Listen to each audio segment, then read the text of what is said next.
قبر आवाज کوي انسان لتا دا سرا دلتا لګنا سرا مراد د حضرت ابوبکر مخته چې به کله د قبر حالات رالو چې کله به د قبر د تورې کندې فکر او تصور کاوه څه به ویل بیا به در سترګو اوښکې به یې دي ول یا لیتنی کنتو عصفورا کاش کې زندگی الله تعالی د یو مرغۍ په مثل کړی نه می قبر وای نه می حساب وای نه می قیامت وای نه د الله تعالی حضور کې پیژندل وای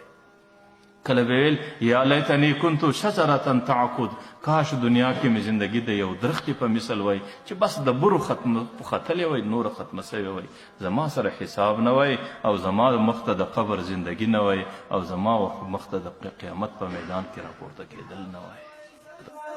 وحدات يام زايد غم او د وحشات يام زايد غم او د وحشات يام ګور تنها نسدل تراسل اشنا سرا دلتا لګنا سرا مرا زبد بخت قبر आवाज